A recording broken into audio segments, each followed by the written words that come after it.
Hello my friends and welcome to TIMTOS. I'm here with my buddy Suzette, and as you just saw, we're on the Nidec Takisawa Taiwan booth. We have 5 incredible machines to show you today, and you're lucky to be here with Suzette because I get to learn just like you get to learn and how these machines might benefit your shop. Suzette, we're already standing in front of one of my favorites, making a product that is also one of my favorites as a demo item here. Can you tell us a little bit more about this machine?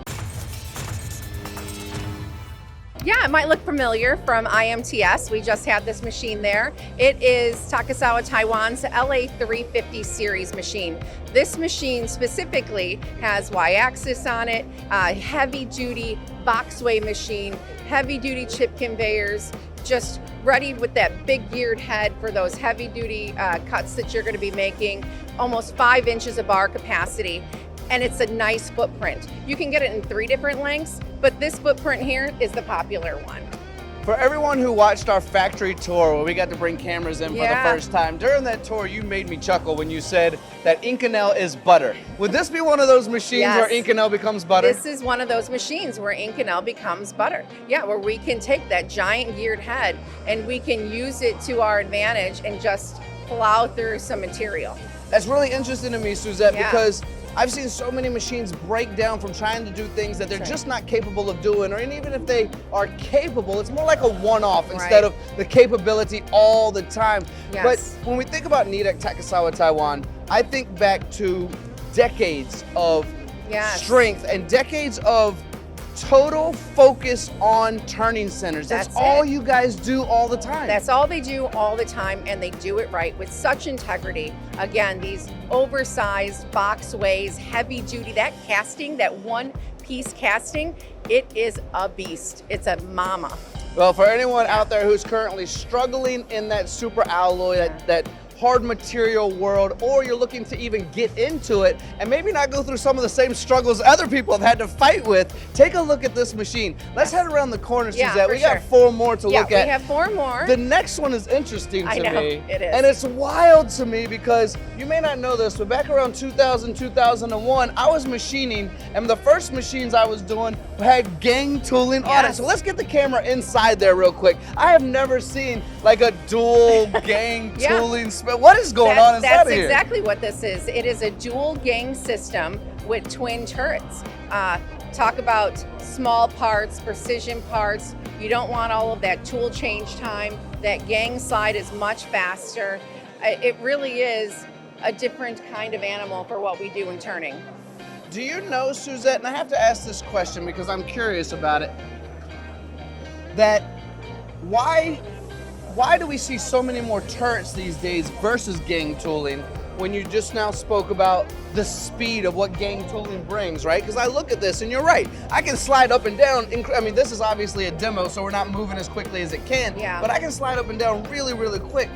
The turret world and gang tooling world are the same but different. We're still turning things, but we have different options of how to get there. A turret is different, completely. It's heavy duty, bigger tools. When you're working with a gang style slide, a gang style turret, it is smaller tools. It is more precise. It is more small part, more small drilling, more just small. But you still want to do it fast, and you still want the efficiency of the dual spindle. So why not put it together? And that's where it really sets itself apart from something where a turret, where if you're more of a job shop and you don't know what parts you're running on your machine, you don't know what you have to prepare for. This is really for that small, intricate part that you have. That is an excellent answer to my curiosity. And thinking back to make it a reality for me, when I did work in gang tooling, before I got into the turret side of things, it was small jewelry. It was, exactly. So that makes perfect sense. That lines up. All right. Maybe you can make me something pretty. Oh, you know I can. I had 7 patents at one time. You know I can, Suzette. All right, here we have the NT2500M. If we get the camera to slide right inside the machine, what will the audience be looking at inside of there? We're going to be looking at a 10-inch chuck 12-station turret machine with milling. And this is your standard everyday chucker. What we did is integrated the Nidec along with the Takisawa Taiwan with the NT name, gave her a facelift, and just really introducing this machine back into the market with the collaboration of the new parent company Nidec Takisawa, Taiwan. Is this one of the situations where, again, check out that factory tour, behind the scenes cameras never seen before. Suzette did an amazing job. Yeah, if you haven't thank you. seen it already, check out that tour. But when we did that tour, Suzette, we saw castings on slant beds and castings that were one piece because of the importance of making sure that everything was put together as one and the precision that it brings by doing that. Yeah, not only that, but in that video, if you remember, we were checking the spindle run out. Yes. And it just stayed, that dial stayed on 0 the whole entire time. That's this. Okay. This is that precision, again, boxway, heavy duty, that geared head spindle that Takisawa manufactures themselves, all in one complete package. She just looks pretty. She does look pretty, doesn't she? Yeah, for sure. All right, if I'm thinking about an option like this, I see my one turret, I see my one spindle. What worlds am I typically working in where this is going to be my solution? This is an everyday job shop machine. We put them in tool rooms. We put them in places where there's versatility. You know, again, talking about that turret, every station can be live, every station can be static, depending on what parts you're running for the week, for the day, for the month. This machine is ready to go.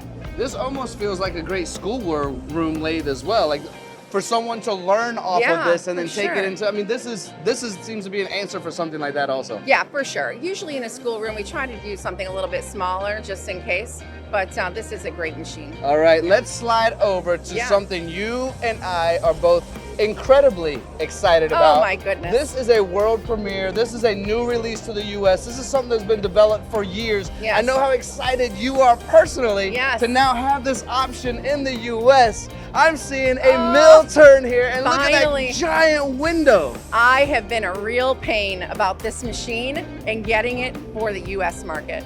I want it. I might have stomped my feet a couple times, but I'm so excited. We have that Takisawa Taiwan spindle. It's 12,000 RPM on it. The main spindle, the sub spindle, you can get a lower turret with milling. You can get a steady rest on the bottom. You can expand the tools to 120 capacity on it. I mean, it is everything that we wanted it to be, but better than what we've seen out there already. We've learned from the mistakes of some of the other builders out there. We've heard the grievances, and we said, hey, you should look out for this. And Takisawa took it with open arms and made a fantastic machine. It sounds like it's worth the wait. Yeah. I mean, between the tool holders, the options that you can get on the bottom with turrets, the milling head on the top, the fact that you have both sides that you can work from. I mean, Suzette, when I get excited about machining, I get excited about something like gang tooling, and I get excited about the simplicity of something I want to put into the education, as you mentioned, maybe smaller, but into education, but maybe, just maybe, this is what gives me chill bumps. This is when I know when we convey this message to the audience watching, I know that their shop can win. That their shop can change. It's what gives me chills to know that some of the most complex items on the planet that used to take 5, 6, 7 machines to make can now be done in one with precision. That's how we truly win on a global scale. The other side of that is what Takisawa has done along with that. Again, we talked about in the video yesterday, partnering with Chunk, making their own robotic system, because we've heard from customers that the challenge is their setup time. You know, they're not doing long runs of productions and these type of machines to go ahead and change out the work holding and then re-indicate everything in, complete your setup. It takes a long time. And so they've worked with this quick change system. I mean, it really is a full solution for so many shops. I can personally attest to those stresses as well. I can personally attest to the overall reduction of a part being made based on setup, breakdown, changeover time. Yes, that's exactly it. Sometimes it's longer than the machine time itself. Not always. We get into those harder materials and those complex parts. I know. It can be days and sometimes even weeks for some of the parts that come out of here. But changeover, setup times, I mean, it really does suck up a lot of our time. All right, let's slide on over to the last machine of the day, which I'm again excited about, and maybe the audience gets feels like it's redundant, the excitement I have about all things all the time, but I No, love not machining, me. and you're getting into the Swiss world now as well. I know, this is a new launch, a first time for Takisawa, Taiwan, introducing the Swiss type machines. It's a really big deal. And then it's not just one machine, several variations of this machine, up to 10,000 RPM, 29 tools, I mean, 6 axes. It is everything a Swiss machine is supposed to be. And it looks like you already have some interested folks ready to buy one, which is good news. Yeah, for sure. All right, Suzette, the last thing I want to do as we close this down, and this is the perfect wall for it, is kind of talk about your new relationship. I know you want to talk about that a little bit with Nidec and the confusion maybe of the name and what that means. Yes. And we see Takisawa, Taiwan. Would you just really quick offer me a moment of clarification? Nidec Takisawa, Taiwan, Yes. What are we looking at? Yeah. So Nidec recently, within the last year, came in and purchased Takisawa. And with Takisawa, it becomes Takisawa Machine Tools in Japan, Takisawa Taiwan, Takisawa Shanghai, all of those different Takisawas all into that group. What it gives Takisawa is buying power when they're buying Bannock controls, when they're buying parts for the machines. They can really use the Nidec name for that buying down price. They're a giant corporation, as we know. But it's still the Takisawa Taiwan quality. It's still them, same guys making machines every day, just a little change. And it's all for the positive. Yes. Yeah. I feel like for me, what I'm hearing from you is we still have the heart of Takisawa. Yes. We still have maybe the pricing of Yes. Takisawa, but the quality of Japanese with this relationship that allows the products that are purchased to even maybe, just maybe, That's right. allow those prices to be even more. Competitive. Yes. That's exactly what it is. I heard Nidec it is a correctly. fine business in time. They are a global dominant company, and we're happy that they're a part of this whole entire machine tool world we're in. Well, Suzette, you're always busy, and you're so gracious with your time. Thank you for sharing. Thanks it for with stopping by. Absolutely. Are there any closing messages you'd like to offer the audience about Takisawa Taiwan, about Nidec Takisawa Taiwan, and why they might want to, if they haven't already, because I see them everywhere, but if they haven't already, why they might want to give you a call, maybe for the new machine, the mill turn, maybe for the Swiss line, Yes. or maybe for something that's tried and true since they've been around for decades at this point. I believe since 1972. That's right. Takisawa is truly a turning company that does it right from the ground up when they're building a machine. They have 280 plus variations of turning centers, all sizes, all kinds, ready to go, and really just something that you're going to have in your shop for a long time to come. If you're turning, that's all they do is turning, except for this new sexy new mill turn over here. But besides that, which apparently has all the bugs worked out of it, so give these guys a call. Give Suzette a call. Not just in the U.S., but around the world, although we're both U.S. faces, and we want you to call there for sure. My friends, JTEKT, absolutely. Suzette, absolutely. But around the world, give these guys a try. It's all they do. It's all they've done. They've been around for a long, long time, and the name carries weight to go along with the quality products that it makes for years on end. Years on end.